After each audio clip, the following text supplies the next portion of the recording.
All right, Hilltown, go ahead and open your Bibles to Exodus chapter 15.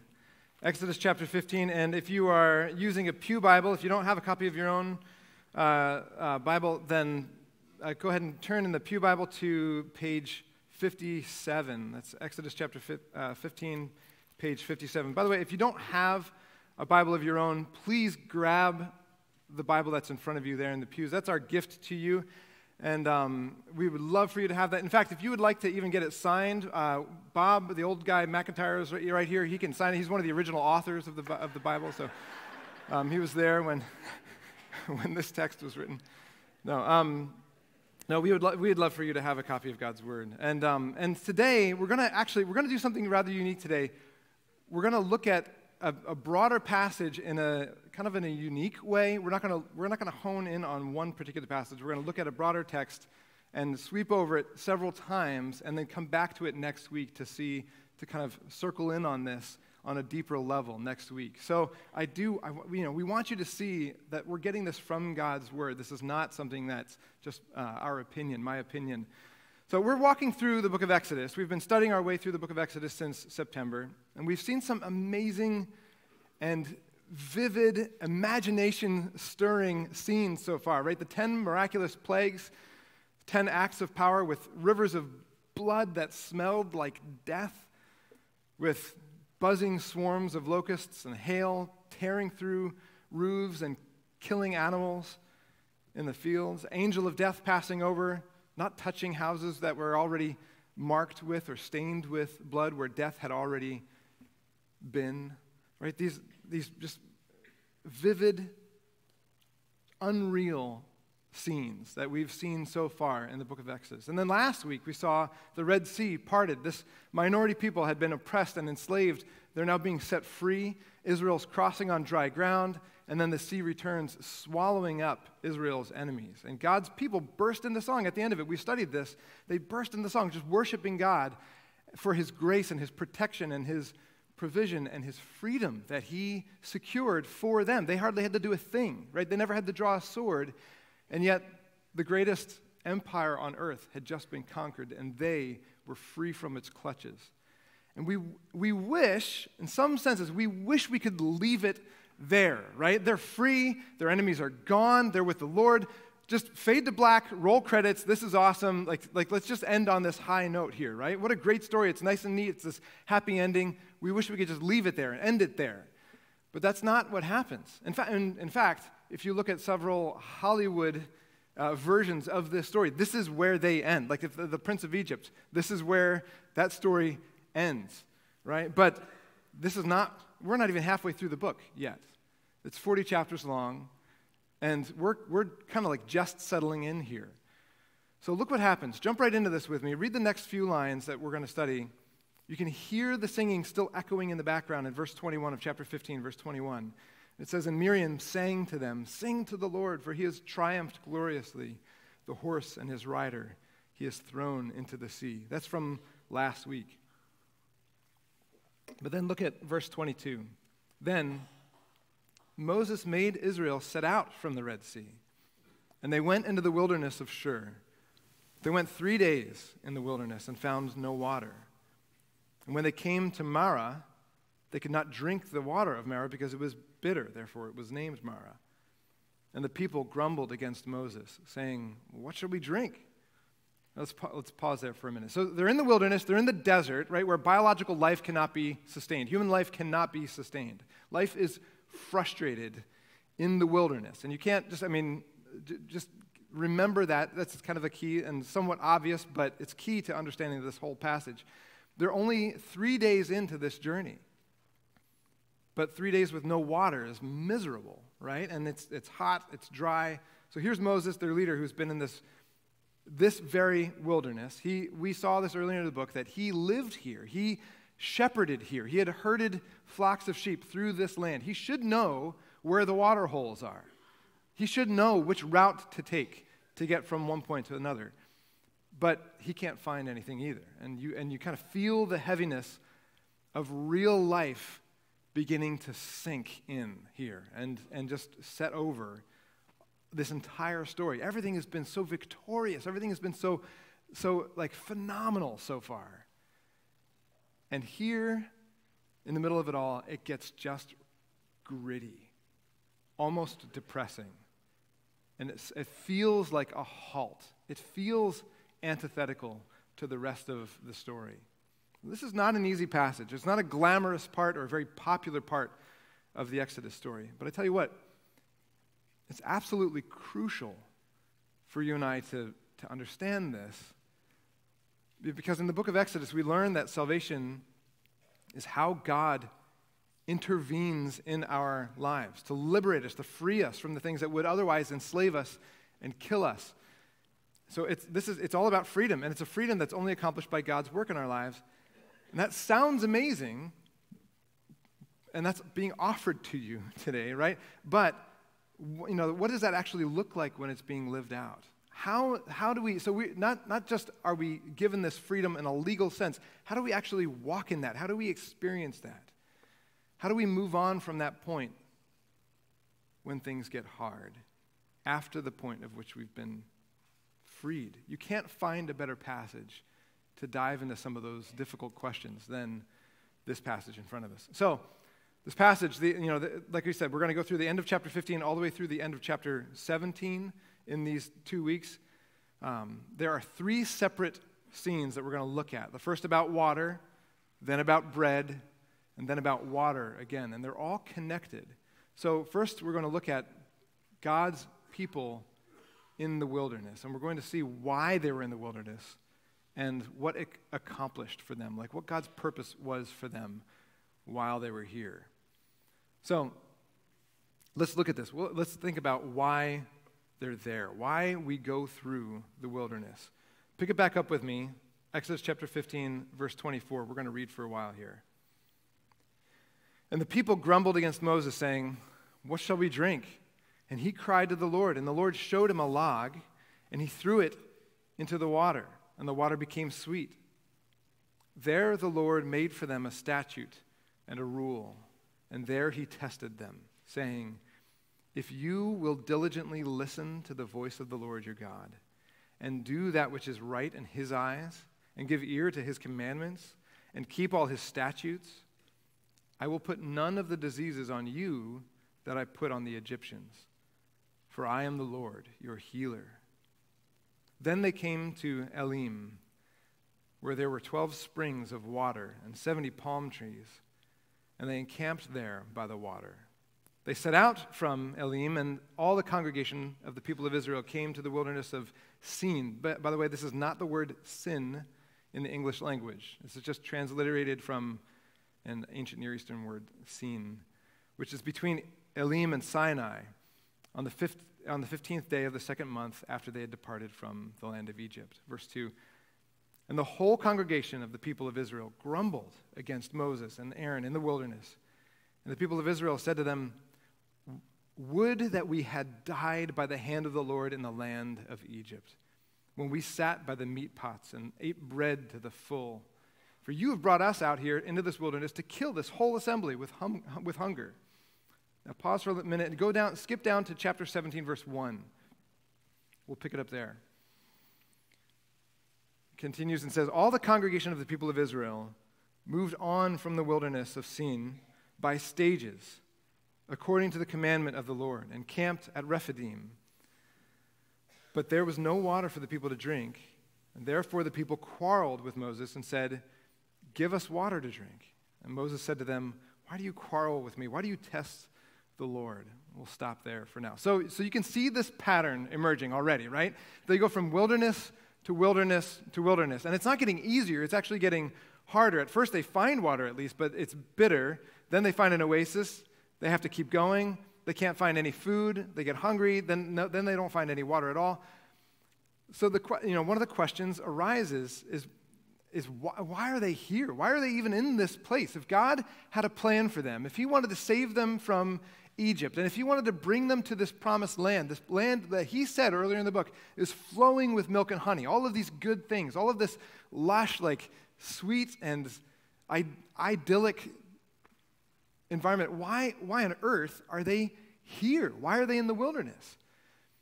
And the question that should be rolling in the back of your mind is, why do I find myself in a wilderness, like in a similar spot? When I find myself in a place that's just awful and hard, where life just seems dry and parched and it's like sucking the life out of me, why do I find myself in that place? What's going on in that moment?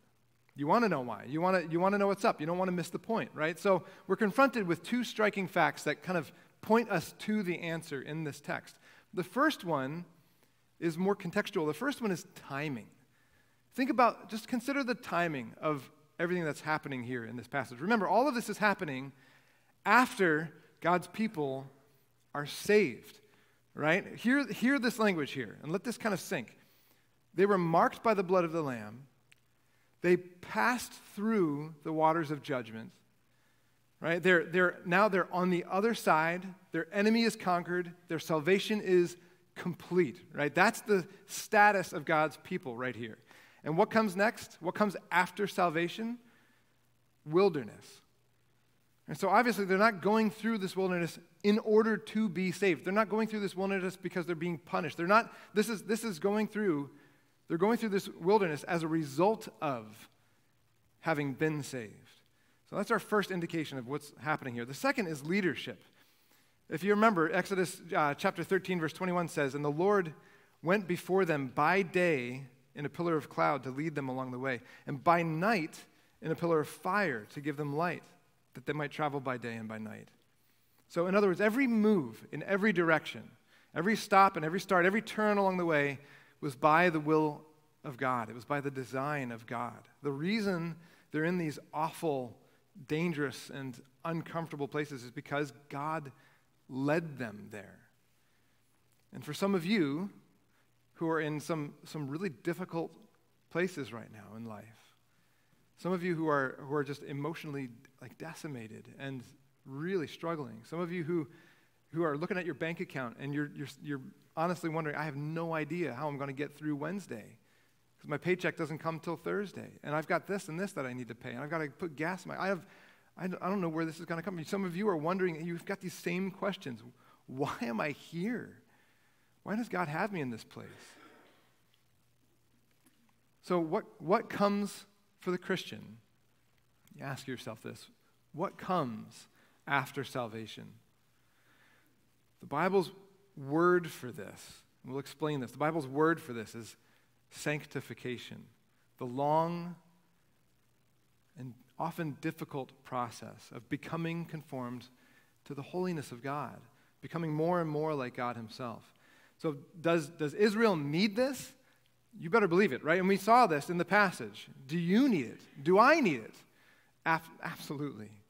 Right? This leads us to the next point. So we saw why they're in the wilderness. Now we get to see what this actually accomplishes, and we'll dig into this a little bit more. Why we actually need the wilderness. What happens every time things get hard? What does Israel do every time things get hard? They complain, they grumble, they quarrel, right? But look at this middle account. Look at Exodus chapter 16, verse 3 in particular. It says, "And the people of Israel said to them, 'Would that we had died by the hand of the Lord in the land of Egypt, when we sat by the meat pots and ate the bread to the full. For you have brought us out here to this wilderness to kill this whole assembly with hunger.'" What you see here is really important, because what you see here is this language of addiction. It's the language of denial. It's Israel actually saying, you know what? Life in bondage, now that I look back on it, now that I'm here, when I look back on it, life in bondage would actually be better than freedom with God. I kind of want to go back. Right? And when they were in Egypt, we remember this. When they were in Egypt, they were miserable. They were groaning under the crushing weight of their work. Their kids were being killed in the Nile River. They were being beaten and lashed. They cried out to God to get them out of their situation. And now that they're out, when things get difficult, they look back with fondness. They look back and they wish they were there. They felt like, in that moment, they feel like things were better then, right? And so here's what this wilderness reveals in the hearts of God's people. And honestly, here's what it reveals in your heart and mine. When we're in a place like this, when we're stripped of some of the comforts in life, when things are really difficult, when we're being pressed in on every side, you have to come face to face with this truth. You can get the people out of slavery, but it takes a long time to get the slavery out of the people. Right? And what God is accomplishing in the lives of his people, in the life of Israel, he had already gotten Israel out of Egypt, but now he has to get Egypt out of Israel. And so he's going to take them through a series of events that's going to push them. It's going to try them. It's going to make them, from a worldly perspective, just miserable, right? It's going to strip them bare of all the things, all the comforts, in order to get them to face up to themselves, to reveal what's in their heart, so they can actually deal with it, so they can surrender it and put it away. And all of us face this, right? We have to. Some of us come from places where we struggled really deeply in our past with anger, some of us with sexual addictions, some of us with feelings of mistreatment. We were enslaved by other people's opinions of us, constantly pandering to people, constantly trying to appease other people, or a desire for comfort, a desire for security, a desire for material things, or just kind of going after, making sure that we've got enough finances. We want to live comfortably. We're consumed by what our body looked like, by the things that we put in it. We are enslaved, right? And when we were in it, we were being suffocated by it. And when we were freed from it by coming to faith in Christ, for those of us who have given our lives to Christ, we tasted some of that freedom.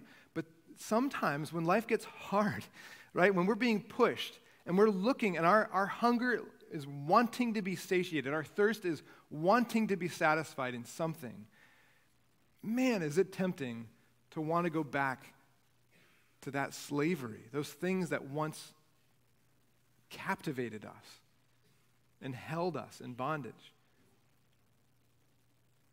Even, we know different now, but in those moments, it gets really hard. Galatians 5:1, I think of Galatians 5, where Paul says it's for freedom that Christ has set you free. Therefore, do not return again, do not submit again to a yoke of slavery. Right? So Paul's tapping into this same language.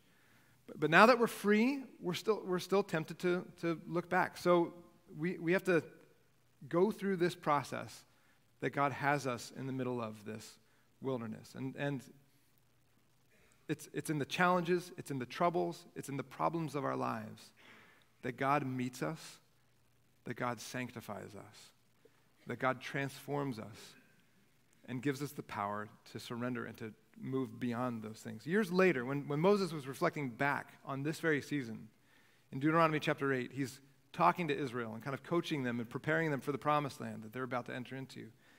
And he says, remember the whole way that the Lord has led you these 40 years in the wilderness, that he might humble you, testing you to know what was in your heart, whether you would keep his commandments or not. And then he humbled you and let you hunger, that he might make you know that man does not live by bread alone, but by every word that comes from the mouth of the Lord. Know then in your heart, as a man disciplines his son, so the Lord your God disciplines you. Right? So in other words, God was getting them to the promised land. His goal was never that it would be quick. His goal was never that it would be easy. Right? His goal was that it would be life transforming and heart transforming. God doesn't want your life to be easy. He wants your heart to be holy, to find your sweetest joy in him, to find your rest and freedom in him. And that has to happen through a process, and that takes time, and that takes difficulty. It becomes the crucible, it becomes the anvil upon which our hearts are formed. So there are proactive things that you can do to cultivate a hunger for God, but then there are situations that God puts us in to accomplish that same good. As one pastor put it, you don't know God is all you need until God is all you have.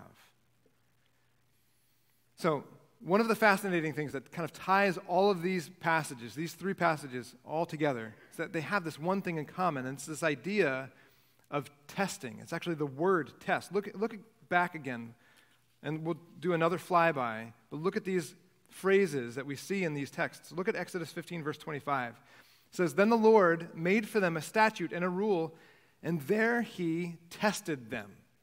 Right? Saying, if you do this, if you obey me, I will bless you. I'm going to keep you free from those diseases that I struck Egypt with. And then go down to Exodus 16, verse 4.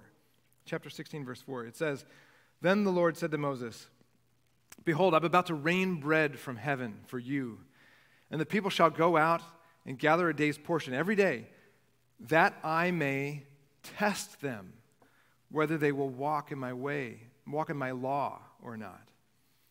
How many of you, is anybody here, how many of you love tests?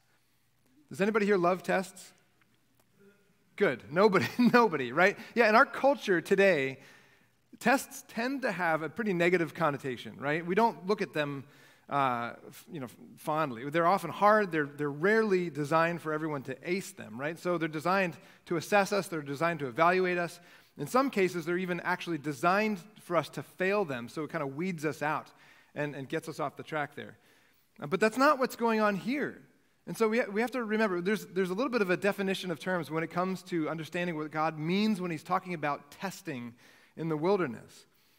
There's a way to test to fail, and there's a way to test to improve. It's kind of like this. When I went to the DMV to get my driver license test taken and to get my license itself, I sat in the car with a guy with a clipboard. And this guy didn't say very much. He kind of just gave a few deadpan instructions, right?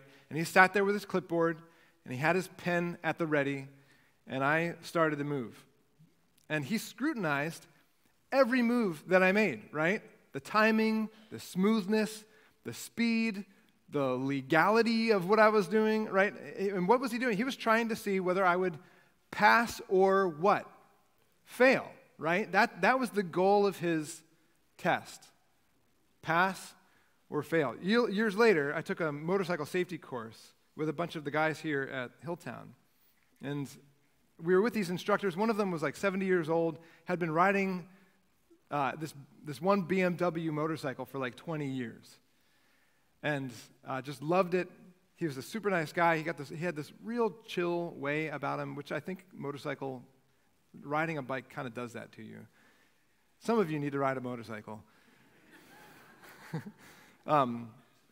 He just had this really chill way about him. And he says, "Listen, fellas, you're here because you love to ride.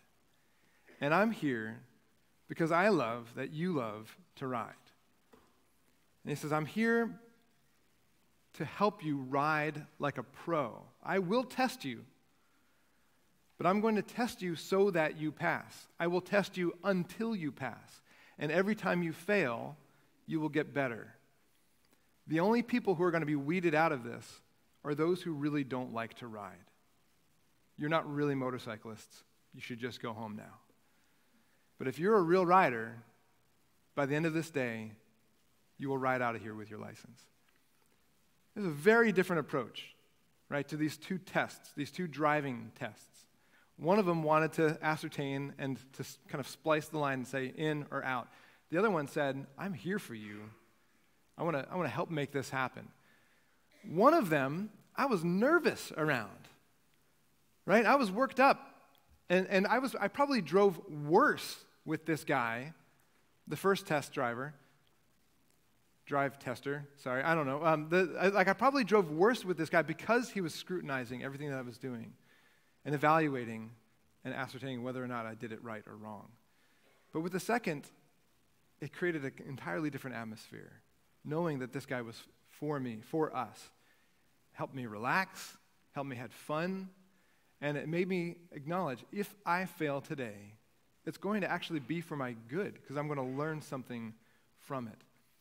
That's the kind of test that is happening here in this passage. It's the kind of test that a father, as Moses was talking about in Deuteronomy 8, It's the kind of test that a father gives to a child to say, I want you to succeed. I want to try you here. I want to test you here.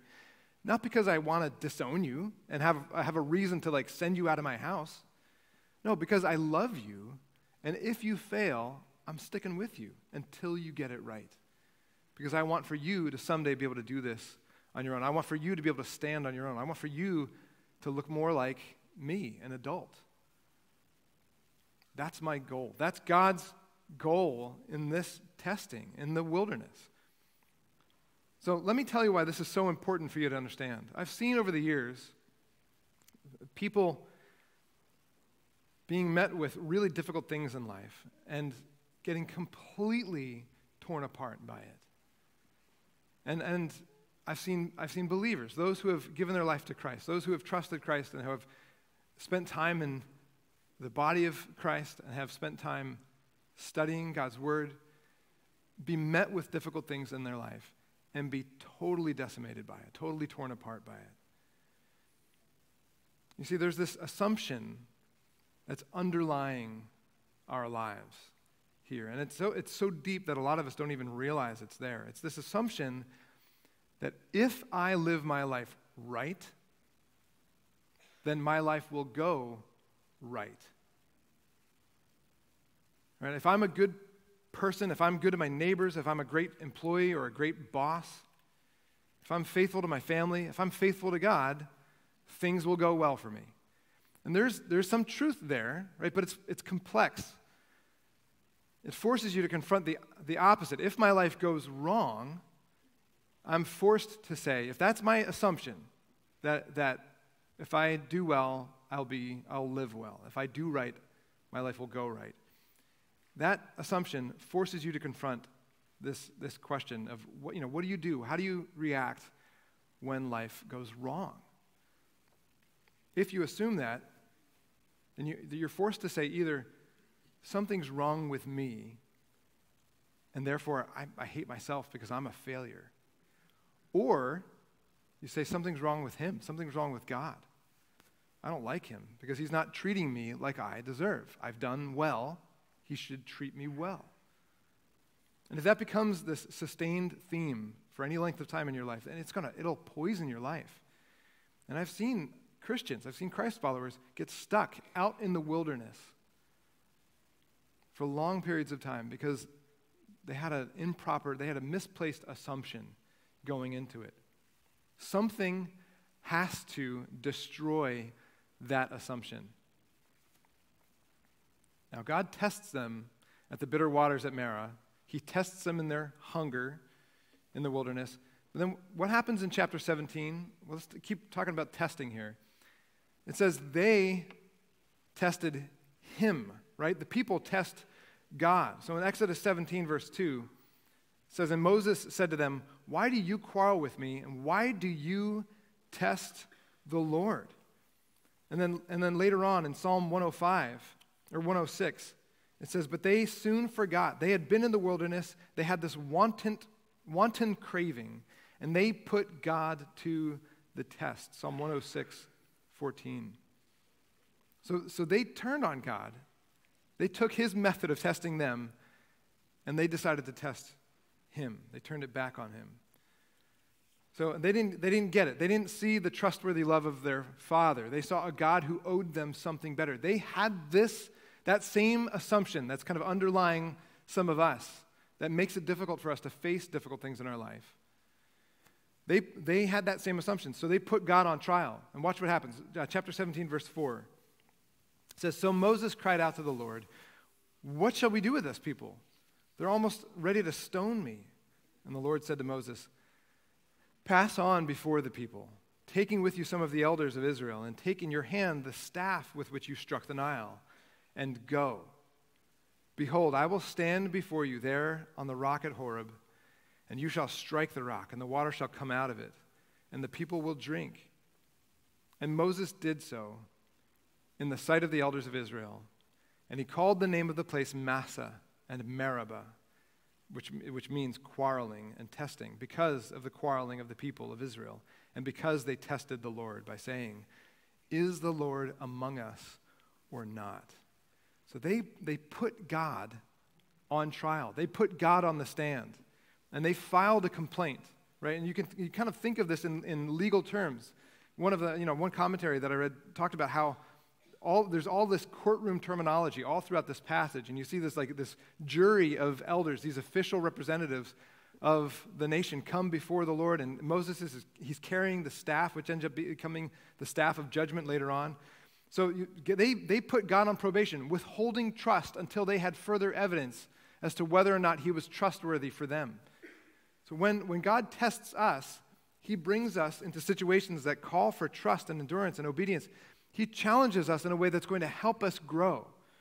And we learn that everything that happens to us is overflowing from this divine purpose for our good. But when we test God, it's never for good. It's a challenge. It's demanding that he prove his faithfulness. It's demanding that he prove his love for us, displaying that we don't think that he's already done enough for us. And we see this all throughout this passage, but it kind of comes to a head here in chapter 17. So it makes you ask, how do I test God? How do you test God? When you're pushed into these moments, and when you find yourself complaining, when you find yourself whining about life, whether it's complaining to a friend or complaining directly to God or just having a heart that's just bitter and becoming embittered, it wasn't wrong for Israel to take their complaints to Moses. He was the guy to go to when things got tough. What was wrong was the attitude with which they took it, right?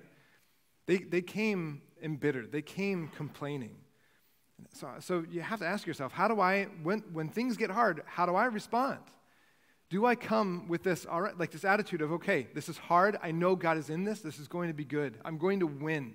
It's already won. I'm going to win even more as a result of what's going to happen to me, what's happening right now. Or are you taking this saying, stop it. I don't like it. Will you knock it off? I don't deserve this. Which approach do you tend to fall on? Think of the last time that you faced something really difficult in your life. How did you, when you went to other people and sought counsel, what was your tone? How did you represent the events that were happening in your life? Was it out of a position of bitterness? Or was it out of a position of confidence in what God was doing? So when we complain like Israel was complaining, essentially it's like this functional atheism. We're basically saying, God is not on his throne. He's not capable. He's not there for me. I have a complaint to file against him. So, do you see what's going on? Israel had that underlying assumption. They believed that they were entitled to better. They believed that God owed them. They could not understand the goodness of God apart from the good things from God. And something has to destroy that assumption. What could possibly destroy that assumption? That I've been a good person, therefore I deserve a good life. One day, 1,000 years later or so, one day, one would come who actually was a good person, who actually did deserve to be treated right. In fact, he was the only perfect person, right? One day, Jesus Christ would walk the earth. And even though he was perfect, he would pass through the waters of baptism. And he would head out into the wilderness. And he would be tried. He would be tempted. He would be tested. Right? And there we see, so we've seen Israel in the wilderness. And there we see Christ in the wilderness. And we can see several connections between Christ's wilderness experience and the Israelites' wilderness experience. But the first is this: Christ passed the test that Israel failed. Right? We get this picture of this in Matthew chapter 4 and Luke chapter 4. I'll just summarize it with you here. He's in the wilderness for 40 days, matching up to Israel's wilderness for 40 years. He was weary, he was hungry, so Satan comes and tempts him to take a shortcut and to solve it. He says, hey, why don't you just turn these stones into bread? right? That's not a temptation for you, right, or for me, because we can't do it. But he could. And so Satan tempts him and says, hey, why don't you just make food out of the stuff that's already here? You can do this. And then Satan goes on and says, listen, I will, he takes Christ to the pinnacle of the temple and says, throw yourself down, show just how much God loves you and cares for you. And then he takes Jesus to the top of a mountain. He looks over all the earth and says, listen, I will surrender. I will give you this place. I'll give you the dominion over the earth if only you'll just bow down to me. And every time Christ responds, with Scripture, and when I was young, I got to say, whenever I looked at this passage, whenever I studied this passage, or whenever I was in Sunday school, the application was always the same. It was always, you need to memorize Scripture and have Scripture close to your heart so that you can defend the devil and fend off the devil with Scripture that you've memorized and committed to memory. And that's true. That's a good thing. But that's not actually what's happening here. When every single time Christ responds, he quotes Scripture, and he specifically quotes from Israel's wilderness. In Deuteronomy chapter 8, he says, man does not live on bread alone, but on every word that comes from the mouth of the Lord. And then he quotes from Deuteronomy 6:16, don't put the Lord your God to the test, just like Israel had. And in Deuteronomy 6, worship the Lord and serve him only, just like Israel failed to do. Jesus identifies himself with Israel. He links himself to Israel and their wilderness experience, but he succeeds where Israel failed. So years went by, and Jesus proved himself over and over again. He was perfectly loving, perfectly godly, perfectly good. If anybody deserved to be treated rightly, it was this man. But how did we treat him? How did life treat him? We couldn't stand him, right? And so we mocked him, and we pinned him to a cross, and we killed him. And in that moment, he experiences another wilderness. When Israel, in chapter 17, when they test God, they're asking this question, right? They're asking, is the Lord with us or not? And Christ, on the cross, he cries out. And if you remember, he cries out something very specific. He cries out a quote from the Old Testament where all his life and all his ministry, up to that point, he always refers to God as his Father. And only here, only on the cross, does he call him God. And he says, my God, why have you forsaken me, right? Why are you leaving me alone? Why are you putting me in this wilderness by myself?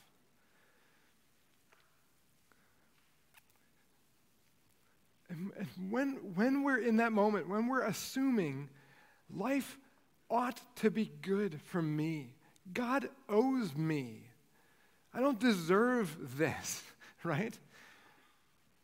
When life is hard and we get bitter, when we look to the cross, when we look to Jesus Christ, it obliterates any semblance, any kind of argument, that any evidence that we could possibly hold to say, I deserve better than this.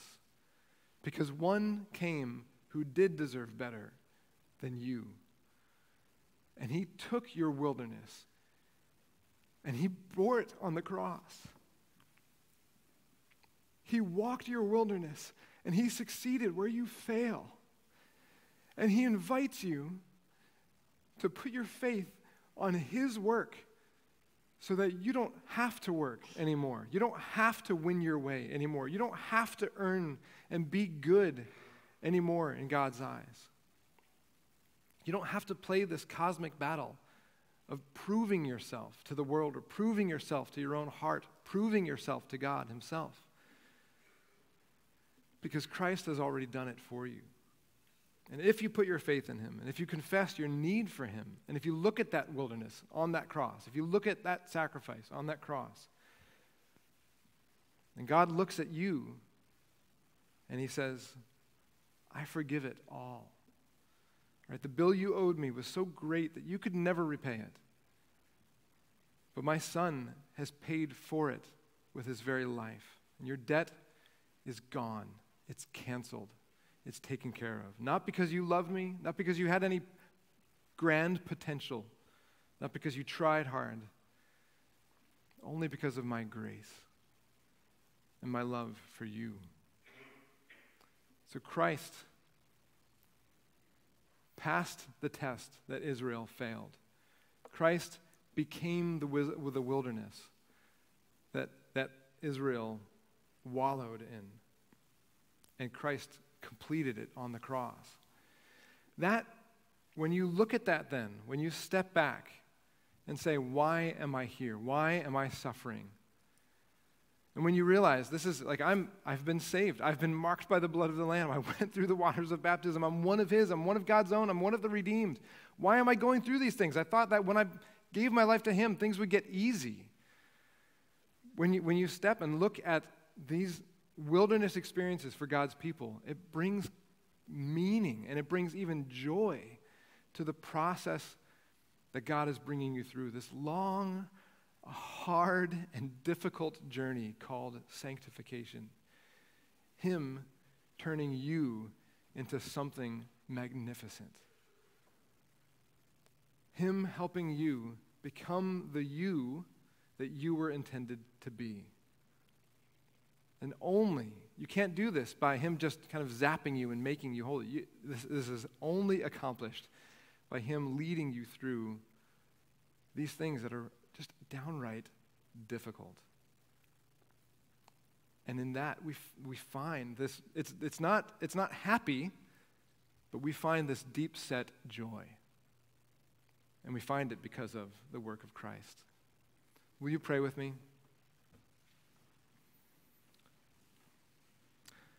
Father, it's so easy, and I confess, I am so quick to snap back at you or to snap at others or to snap at life itself when things get hard. Lord, forgive us for whining. Forgive us for in a sense, kind of committing treason against you. You're the king. You're in charge. You know what you're doing. And we say that with our minds, but we often don't live it in our hearts. Lord, I pray that as we look even this week and next week, as we see how you provide through the wilderness, and as we look ahead toward Thanksgiving, Lord, would our hearts be marked by gratitude? Would our hearts be characterized by those who recognize that this is good, even the hard things are good, and we can rejoice in the trials that we have. We can consider it all joy. Because there was one who, for the joy set before him, endured that cross, scorning its shame, and is now seated at the right hand of God. We ask this in His name, in the name of Christ, our Savior. Amen.